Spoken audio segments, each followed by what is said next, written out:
I abandoned my autistic daughter. 33 years later, I found her at her father's grave. There was a time when I thought running away from my problems would make them disappear. I was wrong. Dead wrong. I left behind a life I couldn't face, a child I thought I wasn't capable of raising, and a truth so heavy it took 3 decades to finally crush me. But nothing prepared me for the moment I saw her name carved into stone, standing right beside someone I never expected to find. That day changed everything, and today I'm finally ready to tell you what really happened. Before I can explain how all this happened, it's very important that you like and subscribe to the channel. That will help us a lot. Only then can we continue. Our future is in your hands. Now let's get back to this incredible story. My name is Robert, and I'm 73 years old. I live in a small town outside of San Antonio, Texas, in a house that's too big for just one person. The walls are covered with dust and old photographs I can barely look at anymore. For the last 33 years, I've been running from ghosts. Not the supernatural kind, but the kind that haunt your every waking moment and steal your sleep at night. They're the ghosts of choices I made when I was young, selfish, and absolutely terrified of the unknown. It was 1989 when my life split into 2 versions. In one version, I was the man I could have been. In the other, I was the man I actually became. Most days, I don't know which one I resent more. I met Elena in the summer of 1988.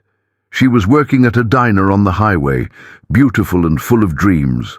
I was a mechanic with nothing to lose and everything to prove. We fell into each other the way young people do, recklessly and without thinking about consequences.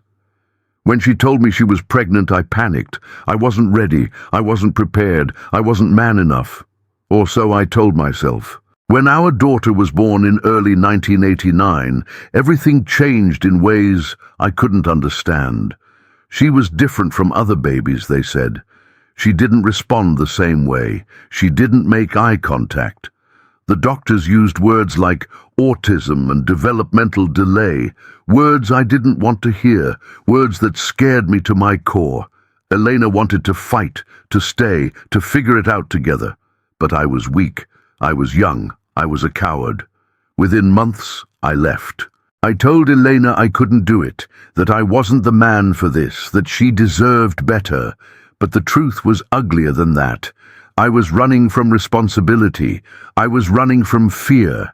I was running from a little girl who would need me for the rest of her life, and I couldn't face that reality. I never looked back, not once in 33 years. I buried that part of my past so deep, I almost convinced myself it never happened. Almost. But then came that day at the cemetery. And everything I'd spent decades hiding came crashing down like an avalanche I couldn't outrun anymore. The first lie I told myself was the easiest one. I convinced myself that leaving was the best thing I could do for everyone involved. Elena was strong, I reasoned. She could handle it alone. She didn't need me weighing her down. Our daughter would grow up not knowing what she was missing, and maybe that was a blessing in disguise. I wrapped these thoughts around me like a blanket, thick enough to block out the truth, warm enough to help me sleep at night, at least for a while. Those early days after I left were the strangest of my life. I remember driving away from that small apartment in California where Eleanor was staying with the baby, and I felt this overwhelming sense of relief mixed with something darker that I couldn't name. Now I know it was shame, but back then I called it freedom. I was 24 years old, and I truly believed that I could just erase the last year of my life like it never happened. I was monumentally stupid. I found work at a different garage across town, changed my number, and started building a new story about who I was. The mechanics I worked with didn't know about Elena or the baby. They knew me as Robert, the guy who could fix anything with an engine, who was always up for a beer on Friday nights, who didn't have any real attachments or responsibilities.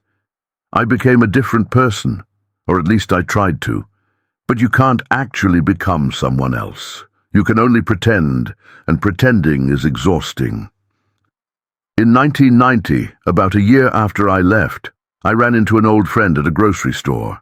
He asked about my family, and I said everything was fine, that I was seeing someone new, that life was moving forward.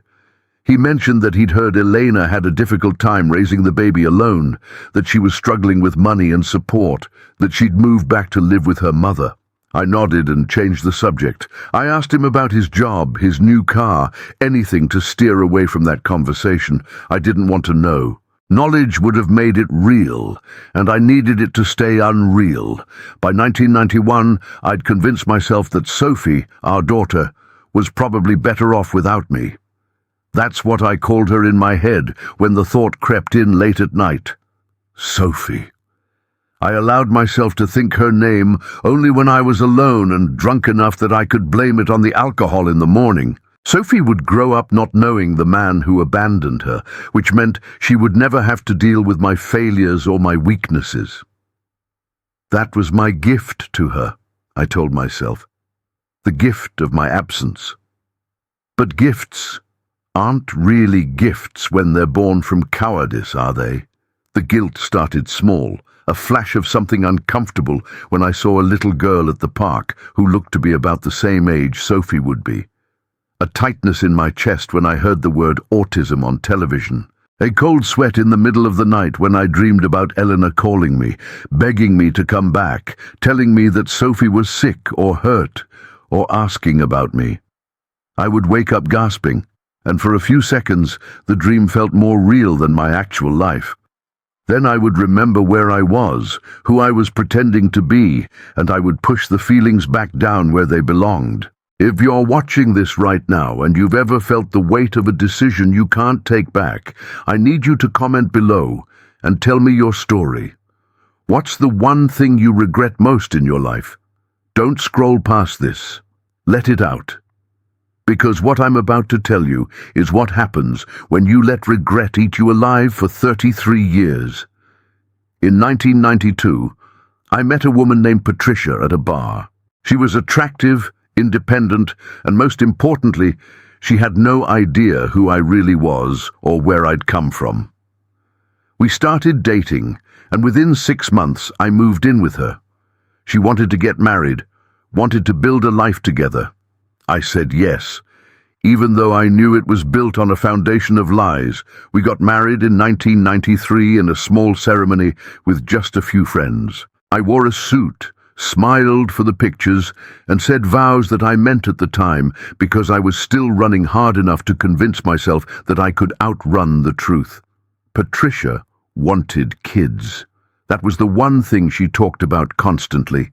Kids, a house with a yard, a normal life. The irony of it was almost unbearable. Here I was, a man who had already abandoned one child, and I was lying to a woman who wanted to create more life with me.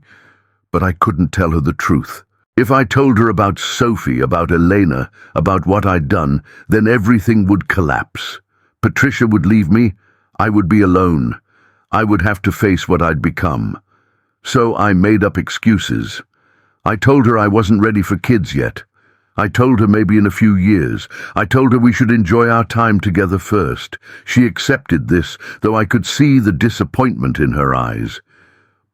By 1994, she'd started to realize that my reluctance wasn't going to change. We started fighting about it constantly. She wanted to know why I didn't want children with her when I'd never given her a real answer. I couldn't tell her it was because I was terrified of repeating my mistakes, or worse, that I'd become a man who could look another child in the eye, knowing that somewhere out there I had a daughter I'd never even tried to meet. The fights got worse. Patricia became suspicious that there was someone else, that I was hiding something.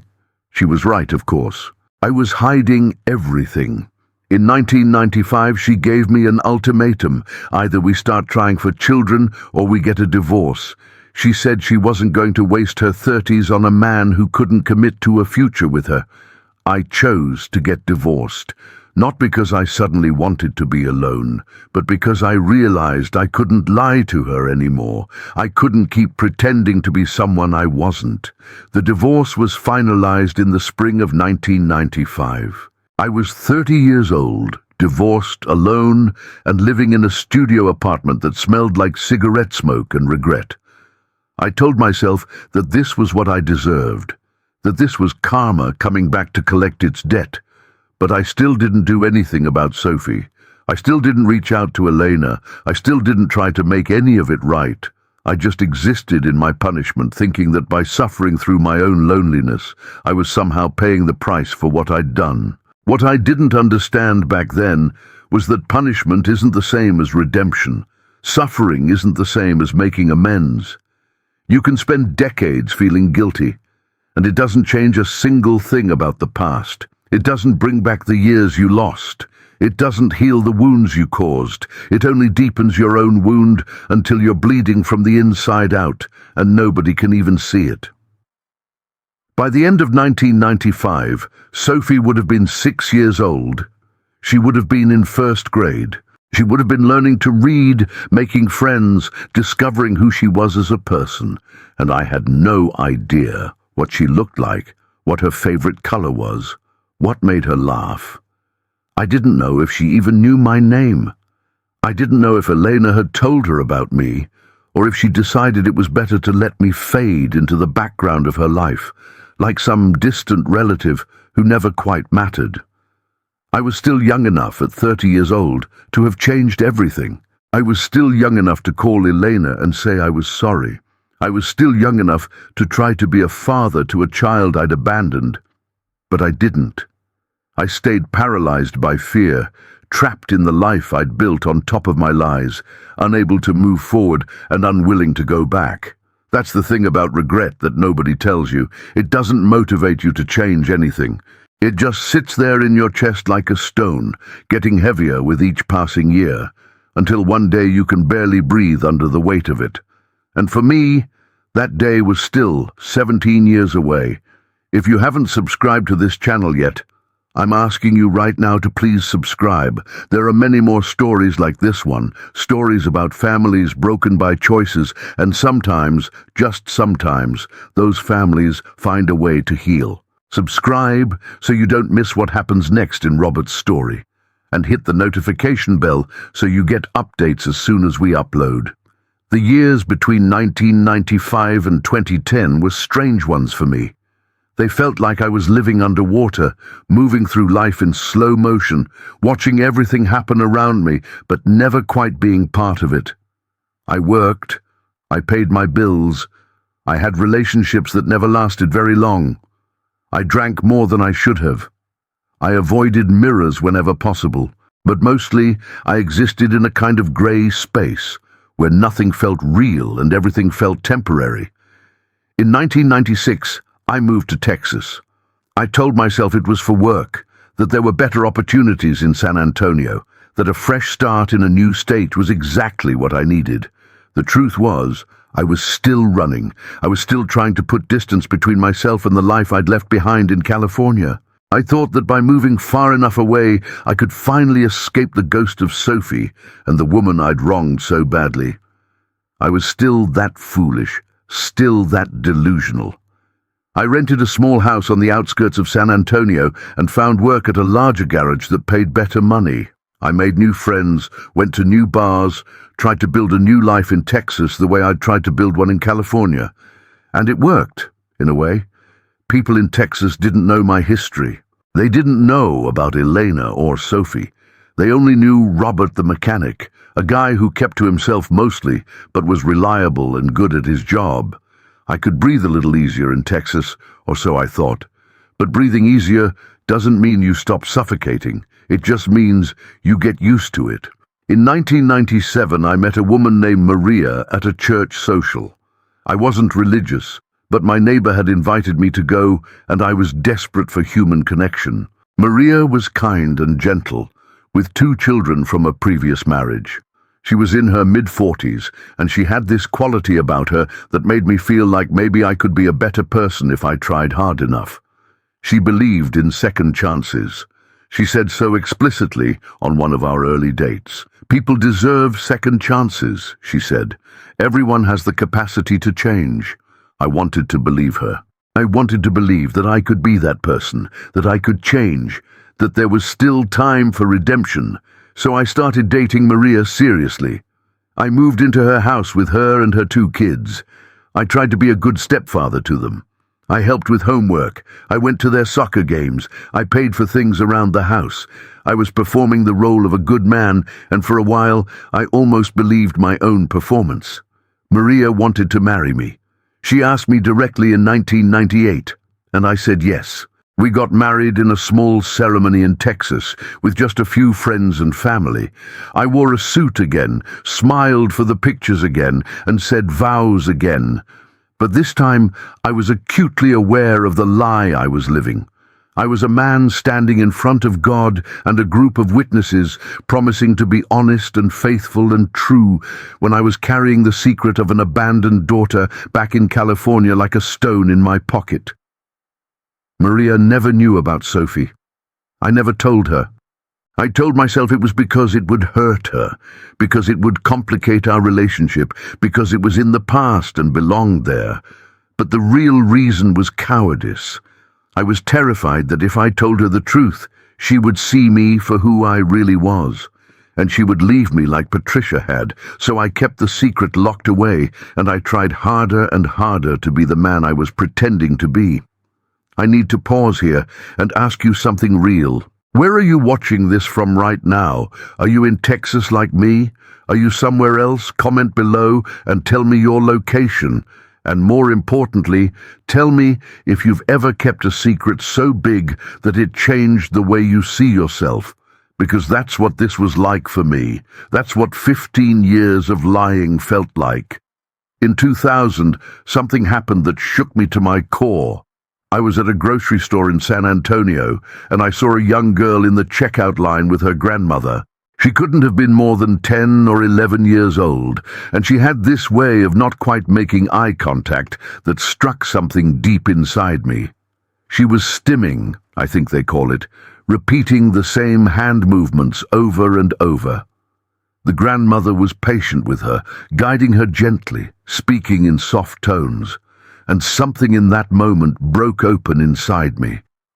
I realized, standing in that grocery store aisle, that Sophie would be 11 years old, that somewhere in California my daughter was growing up without me, that she might look like that girl, that she might have the same way of seeing the world that this child did, that there was an entire human being walking around on this planet who existed because of me, and I had never even tried to know her.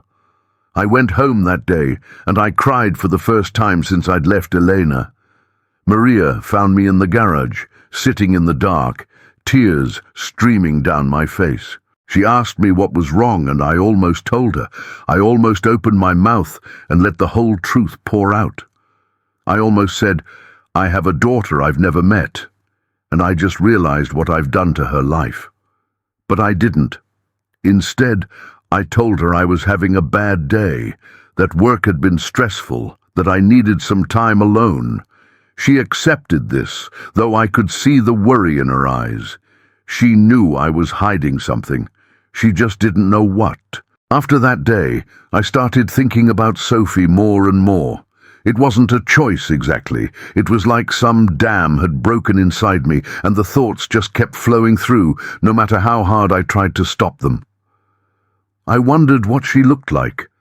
I wondered if she knew about me. I wondered if Elena had told her that I was dead, or if she'd told her the truth, that her father had simply chosen to leave. I wondered which option would hurt less. In 2002, I got drunk one night, and I did something I should have done years before. I picked up the phone and I called information, and I got Elena's number. My hands were shaking as I dialed. The phone rang 3 times, and then a woman's voice answered. It was her. After 13 years, I heard Elena's voice again, and it was exactly like I remembered, only older, more tired, carrying the weight of all the years I hadn't been there. I couldn't speak. I just listened to her say hello over and over, asking who was there, and then I hung up. I sat there in my dark garage with the phone in my hand, and I cried. Because I'd realized in that moment that I couldn't face her. I couldn't face what I'd done to her. I couldn't be the kind of man who called after 13 years and said sorry. I couldn't handle her anger or her pain or the possibility that she might not want me in her life. So I did what I'd always done. I ran, but I couldn't run very far anymore. I was older now. I was slower. The ghosts were catching up with me. In 2005, Maria and I had been married for 7 years. We had a good life together, or at least it looked good from the outside. We had a comfortable house. We had enough money. We had stability. But Maria could sense that something was wrong with me.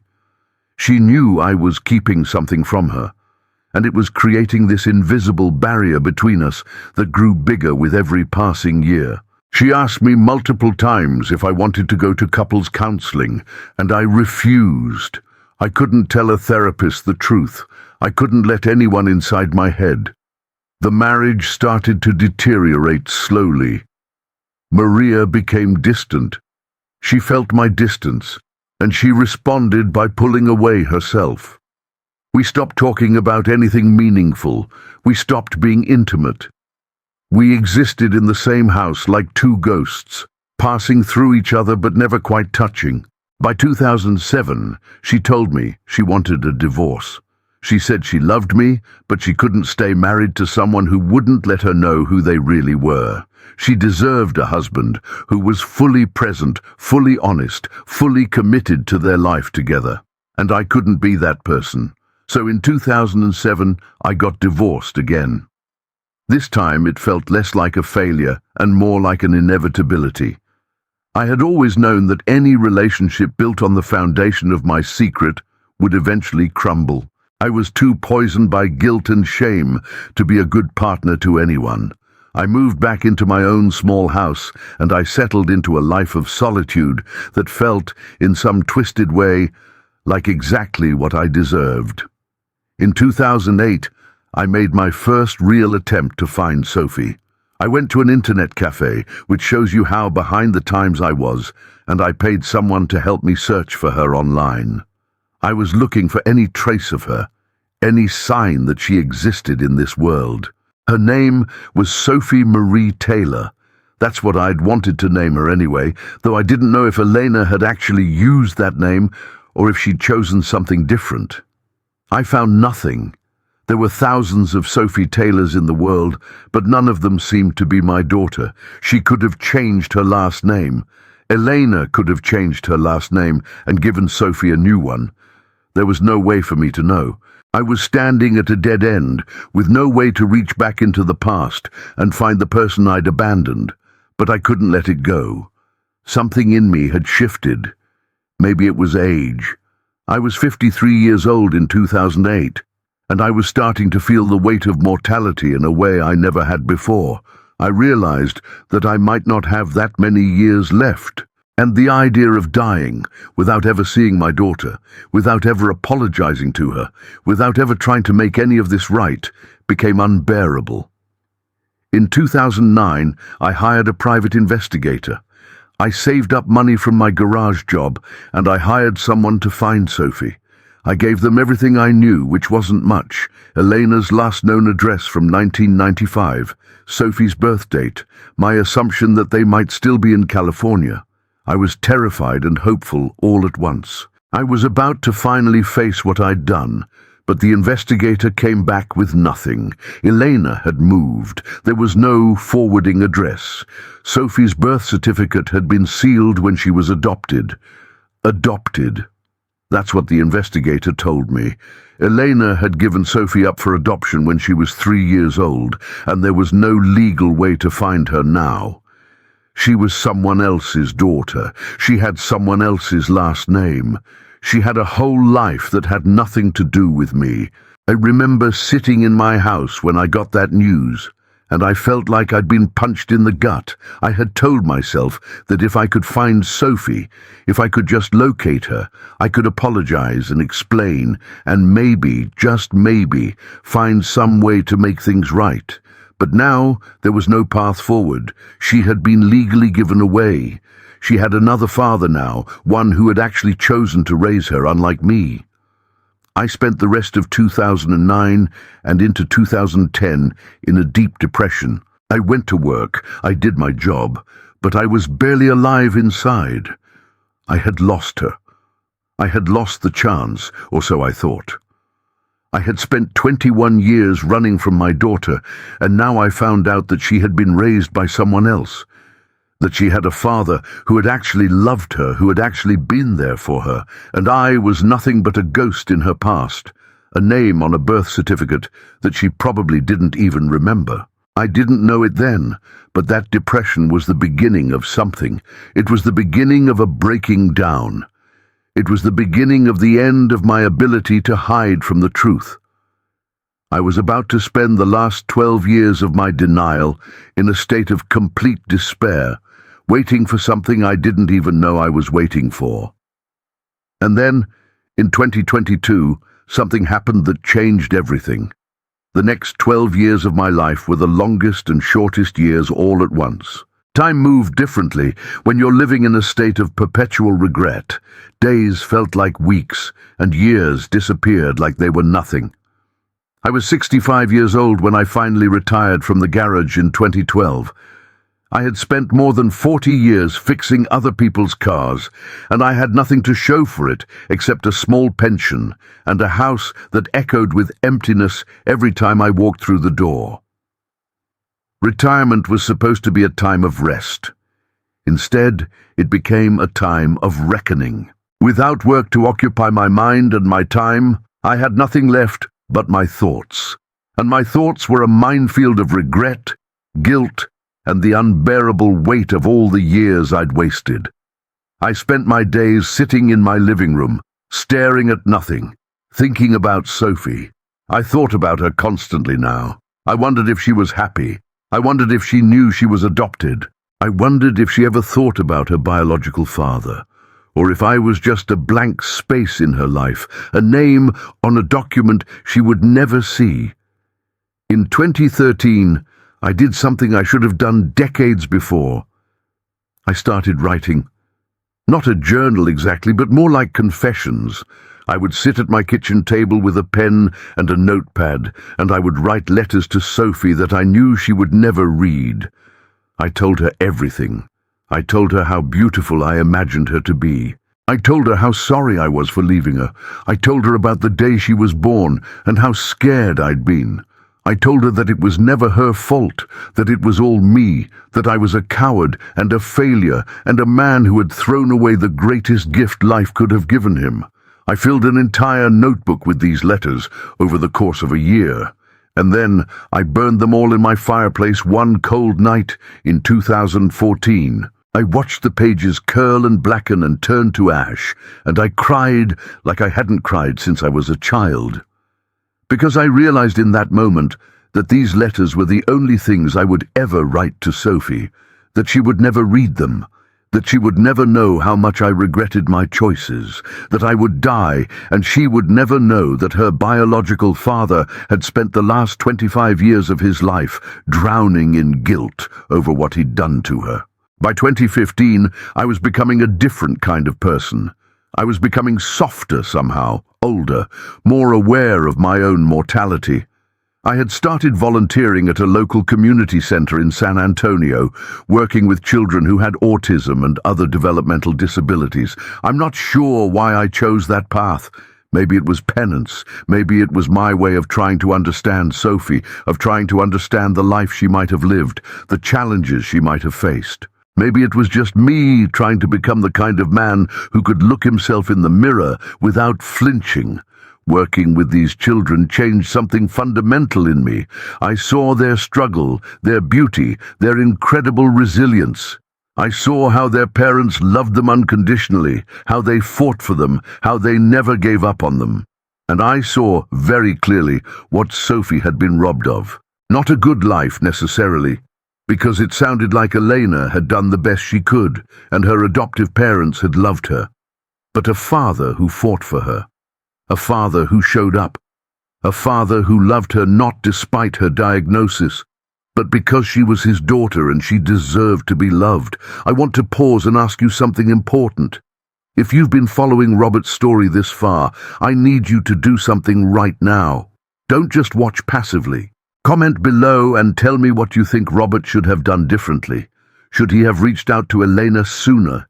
Should he have fought harder to find Sophie? Should he have told Maria the truth earlier? Your opinion matters. Please engage with us. The YouTube algorithm is watching, and your comments help this story reach people who need to hear it. In 2017, I made a decision that would eventually change everything. I decided to write a book, not about my life exactly, but about my regrets. I wanted to document everything I'd done wrong, everything I'd failed at, everything I'd lost through my own choices. I started researching how to publish a book, how to tell my story in a way that might help other people avoid making the same mistakes I had made. I spent 2 years writing that book in my small house in Texas, pouring my heart into every page, knowing that Sophie would never read it, but hoping that someone's daughter would. The book was never published. I finished it in 2019, and I tried to submit it to publishers, but nobody wanted it. I was an old mechanic from Texas with no credentials and no platform. I had nothing to offer the publishing world except my pain, and pain was something everyone had. I was devastated by the rejection, but I kept the manuscript. I kept it as proof that I had tried, in some small way, to do something with my regret. In 2019, I received a phone call that made my blood run cold. It was from a lawyer in California. Apparently, Eleanor had passed away. She had died of a heart attack at the age of 58, and her estate was being settled. Somehow, my name had been preserved as Sophie's biological father on some document that had never been updated or sealed properly. The lawyer was trying to reach me to inform me of Eleanor's death and to ask if I had any claim on the estate or any contact information for Sophie. I almost died right there in my living room when I heard that news. Elena was dead, the woman I had wronged so badly, the woman I had left alone to raise a disabled child, the woman I had thought about for 30 years, was gone. And I had never apologized to her. I had never thanked her for doing what I couldn't do. I had never looked her in the eye and told her how sorry I was. I had let her die without ever saying the words that I should have said to her when I was young and still had the chance. I told the lawyer that I had no claim on the estate, but I asked him if he could possibly give me Sophie's contact information. He said he couldn't, that it was sealed and protected, but he said he could pass along a message if I wanted to write one. I immediately sat down and wrote a letter to Sophie. I poured everything into that letter. I told her who I was. I told her why I had left. I told her that I had never forgotten her. I told her that I was sorry for the pain my absence had caused, even though I knew she was loved and cared for. I told her that I understood if she never wanted to respond to me, but that I needed her to know that I had thought about her every single day for 30 years. I never heard back. 3 years went by, and I heard nothing. I assumed the lawyer had never passed the letter along, or Sophie had received it and decided she didn't want anything to do with the man who had abandoned her. I tried to accept that this was how things would end. I would go to my grave without ever speaking to my daughter. That was my punishment for what I had done. But then, in the fall of 2022, something miraculous happened. I received an email. It was from a woman named Sophie Chen. She had gotten my information from the lawyer, and she had spent 3 years researching me, trying to figure out who I was and whether I was really who I said I was. The letter I had written had reached her, though it had taken 2 years for it to get to her because she had moved, and the lawyer had sent it to an old address. She was finally ready to meet me. I remember reading that email and feeling my entire world shift. She was willing to meet me. My daughter, who I had abandoned 33 years ago, who I had never met, who had every right to hate me, was willing to meet me. I was 77 years old, and I was about to finally see the face of the person I had spent the last 3 decades thinking about. We arranged to meet in California, in San Antonio, where I still lived, which seemed fitting somehow. She flew out to Texas in November of 2022, and I nearly had a heart attack in the parking lot of the hotel where we'd planned to meet. I was terrified. I was hopeful. I was filled with a kind of anxiety that I'd never experienced before in my entire life. What if she hated me? What if she looked at me and saw nothing but the man who had abandoned her? What if 33 years of expectation couldn't possibly be satisfied by a single meeting? But then I saw her walking toward me across that parking lot, and everything else fell away. She looked like me. She had my eyes, my nose, my chin. But she also looked like Elena, with Elena's smile and Elena's dark hair. She was a beautiful woman, probably in her early 30s, and she was walking toward her biological father for the very first time in her life. I felt tears running down my face before she even reached me. She approached me slowly, cautiously, like you might approach a wild animal that you're not sure is safe. And then she did something I didn't expect. She hugged me. She wrapped her arms around me and she held me tight, and I felt something break open inside my chest that had been locked away for 33 years. I held my daughter for the very first time in my life, and I sobbed like a child. We talked for hours that day in a small coffee shop in San Antonio. Sophie told me about her life. She told me about her adoptive parents, who had loved her deeply and had given her a wonderful childhood. She told me about the struggles she'd faced because of her autism, about the discrimination and the misunderstanding, but also about her incredible resilience and her ability to find joy, even in difficult circumstances.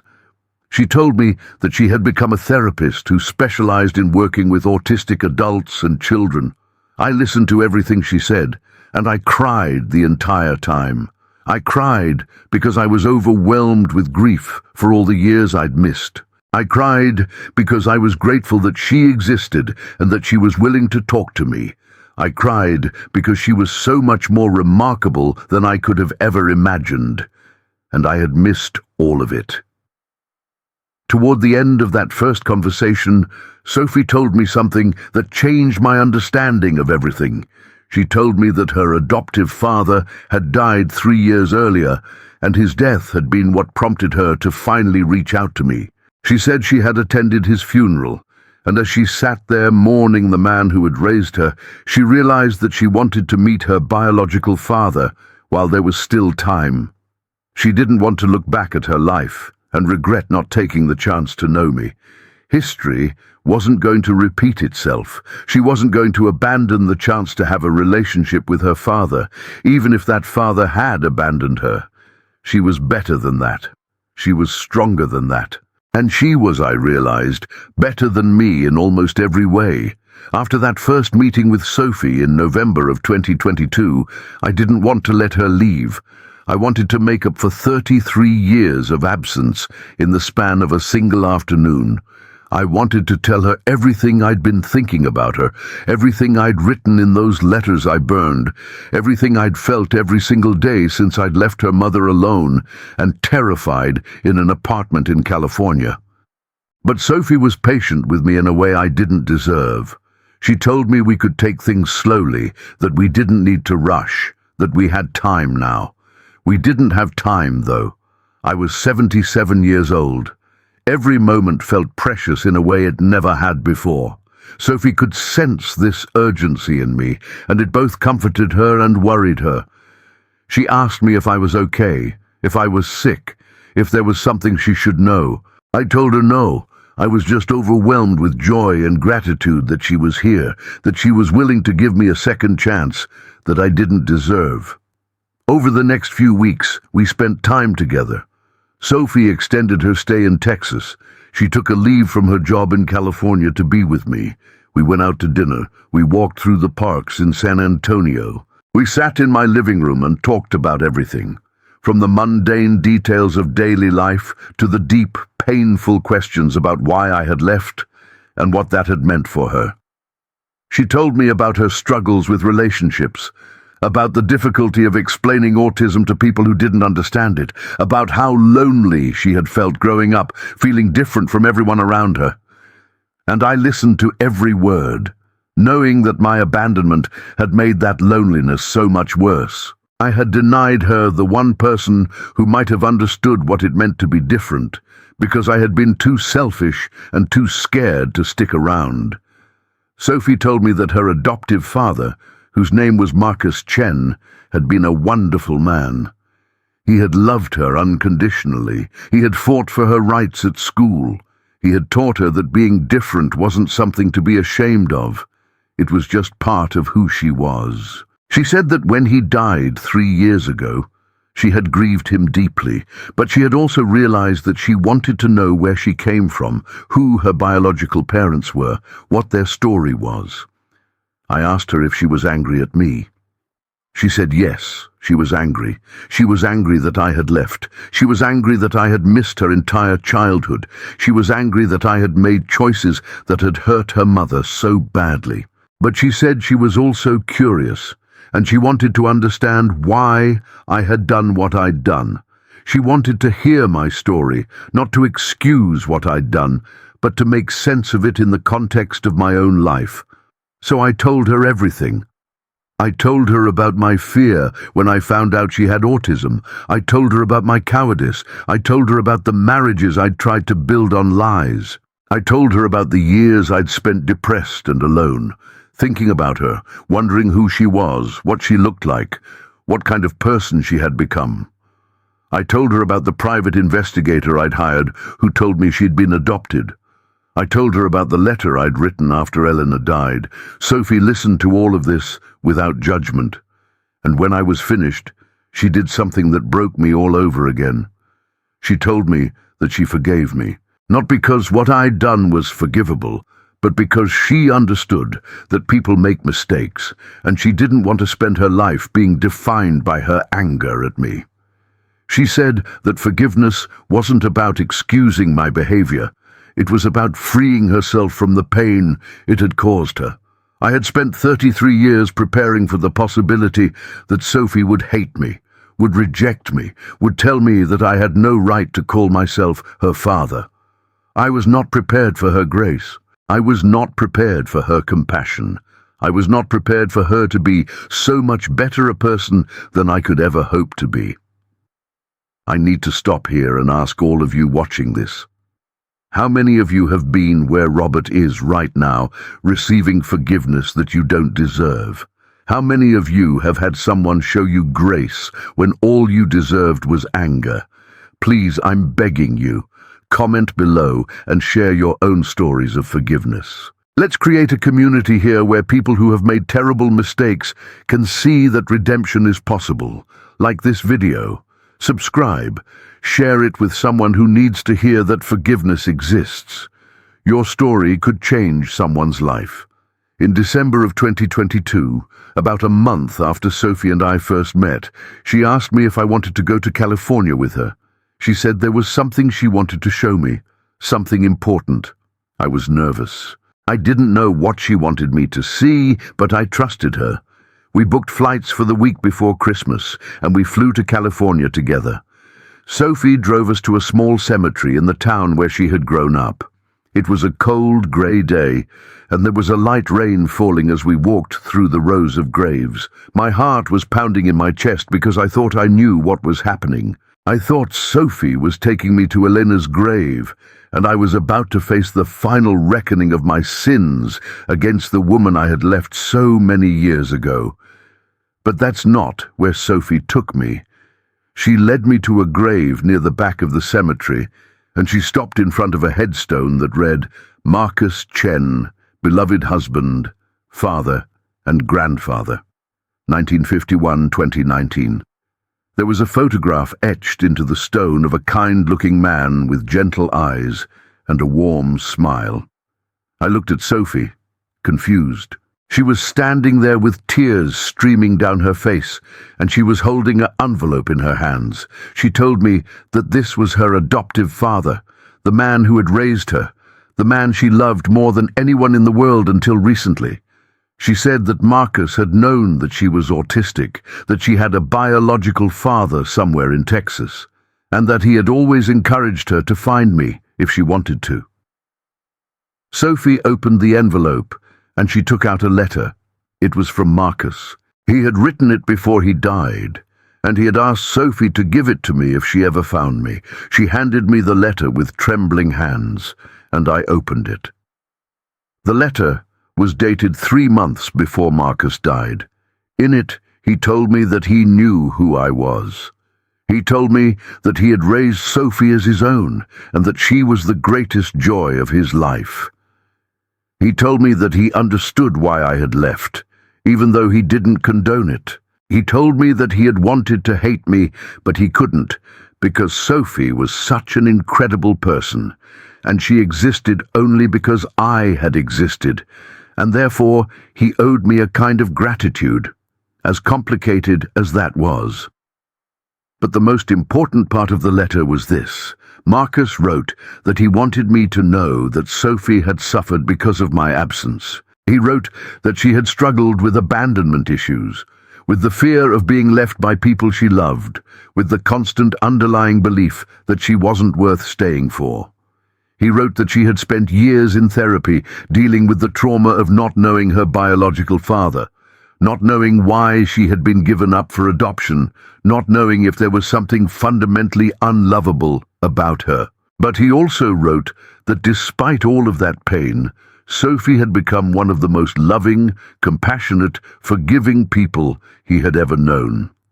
He wrote that her struggles had made her strong, that her pain had given her the ability to empathize with others who were suffering, that her abandonment had taught her what it meant to love unconditionally.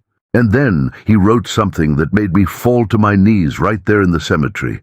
If you ever get the chance to know Sophie, please know that she is a gift. She is worth more than gold. She has forgiven you already, even though you haven't asked for forgiveness yet.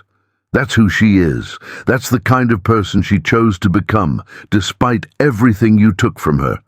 Don't waste this second chance. Don't be the man who left her. Be the man who shows up. I was crying so hard that I could barely read the rest of the letter. Sophie was crying too. We stood there together in the rain, in front of the grave of the man who had been a better father to my daughter than I could have ever been, and we held each other. Sophie told me that Marcus had died thinking about me. She told me that his last words to her were about forgiveness. He had told her that holding on to anger was like drinking poison and expecting someone else to die, and he didn't want that for her. He told her to find me if she could, and to give me the chance to be better. That's what we were doing there in the cemetery. We weren't at Marcus's grave to mourn him, though we were grieving him. We were there because this was the place where Sophie had decided to let go of her anger and to open her heart to the possibility of a relationship with me. And she had brought me there to show me that forgiveness was a gift that had been given to me by a man I had never met, a man who had every reason to hate me, but who had chosen love instead. In the months that followed that day at the cemetery, Sophie and I have been working to build a real relationship. We talk on the phone multiple times a week. We video chat. We send each other messages about our days. We're getting to know each other slowly, carefully, with the understanding that there are decades of lost time between us that we can never get back, but that we can still create new memories going forward. Sophie has asked me questions about my life, about my childhood, about what made me the kind of man who could abandon his own child. I've answered honestly. I've told her about my own father, who was cold and distant, who never showed me affection, who taught me that emotions were weakness. I've told her about my fears, about my insecurities, about the cowardice that ran through my veins like a disease. I've tried to help her understand without making excuses, and Sophie has shared parts of herself with me. She's told me about her dreams and her fears. She's told me about the pain of being autistic in a world that doesn't understand autism. She's told me about the discrimination she's faced, the people who've treated her like she was less than, the jobs she didn't get because of her disability. But she's also told me about her strength, about the resilience that had carried her through all of these challenges, about the joy she finds in small moments, about the love she has for the people in her life. I've realized that Sophie didn't need me to rescue her. She's been rescuing herself her entire life. What she needed was for me to show up, to acknowledge what I'd done, to grieve the years we'd lost together, and to be present going forward. That's what I'm trying to do now. I've also spent time thinking about Eleanor, about the incredible woman who raised Sophie on her own, who fought for her, who never gave up on her. I wish I could tell her that I'm sorry. I wish I could thank her for doing what I was too weak to do. I wish I could have known her as an adult, to have understood the strength it took to be a single mother to a child with special needs in the 1980s and 1990s, when there was so little support for families like ours. But I can honor her memory by being present for Sophie, by being the father I should have been all along, by supporting Sophie in her life and her career and her dreams. A few months ago, in the spring of 2023, Sophie asked me if I wanted to help her write a book about her experience. She wanted to tell the story of her life, of being autistic, of being adopted, of finding her biological father later in life. She asked if I wanted to contribute my perspective, my story, my acknowledgement of the pain I had caused her and the journey I had taken to try to make amends. I said yes, immediately. We've been working on that book together for the last several months, and it's one of the most meaningful things I've ever done.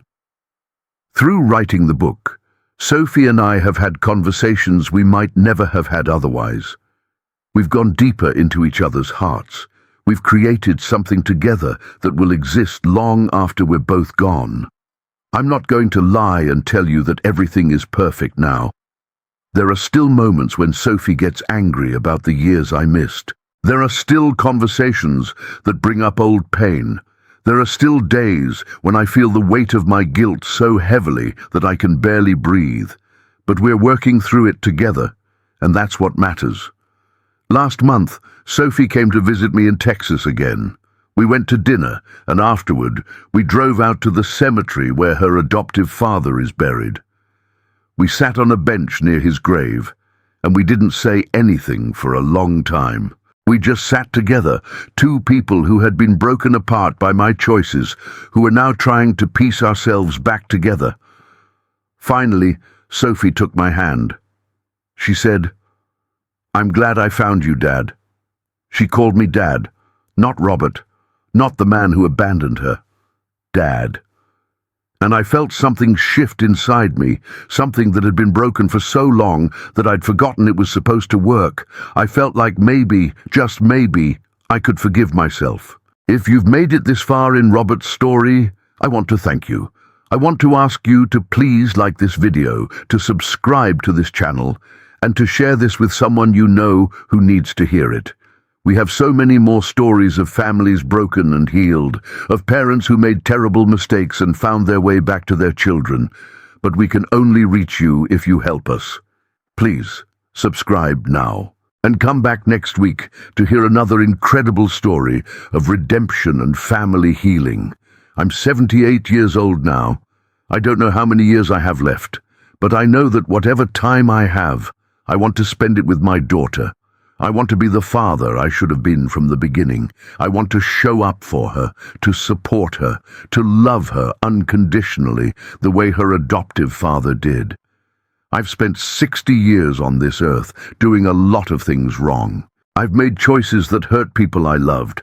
I've run from responsibility. I've hidden from truth. I've built walls so high that no one could reach me. But in the last few months, I've learned that it's never too late to try to be better. It's never too late to ask for forgiveness. It's never too late to show up. Sophie has given me a second chance that I don't deserve, and I'm going to spend the rest of my life honoring that gift. I'm going to be present. I'm going to listen. I'm going to love my daughter with the fierce, unconditional love that she should have received from me from day one. To anyone watching this who has abandoned someone, who has hurt someone they love, who is living with regret and guilt and shame, I want to tell you that it's not too late. Reach out, apologize, ask for forgiveness, be the person you should have been all along. You might be surprised by the grace that's waiting for you on the other side of that vulnerability. And to Sophie, if you ever watch this video, I want you to know that I love you. I'm sorry for the years I missed. I'm grateful for the years we have ahead of us. And I'm proud of you, not despite your autism, but because you are you. You are strong and compassionate and brave, and you are the best thing that ever came from my life. That's my story. That's my confession. That's my regret and my redemption, all mixed together in a way that doesn't fit neatly into a narrative of simple cause and effect. Life is messy and complicated and full of choices we wish we could take back. But sometimes, if we're very lucky, we get a second chance, and sometimes that second chance is enough to save us. Thank you for listening to my story. Thank you for taking this journey with me. And please, if you have a story of abandonment and redemption, of regret and healing, of a family broken and rebuilt, share it with us. Because these stories matter. They matter to the people who are living them right now, who feel like they're alone in their pain. They matter to the people who've made mistakes and don't know how to move forward. They matter to all of us who are trying to be better than we were yesterday. I'm Robert, and this is my story, and I'm not ashamed of it anymore.